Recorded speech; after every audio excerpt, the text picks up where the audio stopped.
Salam dəyərli izləyicilər, kupçalarla bağlı çox vacib bir xəbəri diqqətinizə çatdırıram. İlk olaraq bu tarixə qədər tikilən evlərə kupça veriləcək.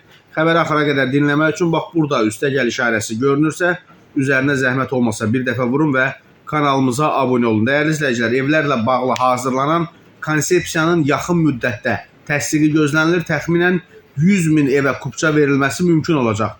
Milli Məclisin Əmək və Sosial Siyasət Komitəsinin üzvü Vüqar Bayramov bildirib ki, bununla bağlı konsepsiya hazırlanıb və yaxın müddətdə təsdiqi gözlənilir. Təsdiq olunduqdan sonra isə birinci mərhələdə 2001-ci ilə qədər inşa edilən evlərə kupça veriləcək.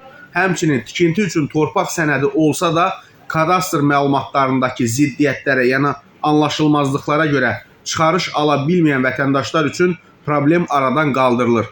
Nazirlər Kabineti daşınmaz əmlakın sənədlərinin qeydiyyatı, qəbulu və yoxlanılması üzrə prosedurları təsdiq edib, yeni qərarla bu prosesin sadələşdirilməsi reallaşıb, müvafiq dövlət qurumu təqdim olunan məlumatların dəqiqləşdirilməsi üçün digər qurumlara, o cümlədən arxiv idarələrinə elektron sorğu göndərəcək. İndidən baxın, siz də maraqlanın, sənədlərinizi qaydasına salmağa çalışın. Belə ki, artıq müddətlə bağlı da qərar qəbul olunub. Qurum prosesi təxminən 2 həftə ərzində yekunlaşdırmalı, nəticəsi barədə vətəndaşa məlumat verməlidir.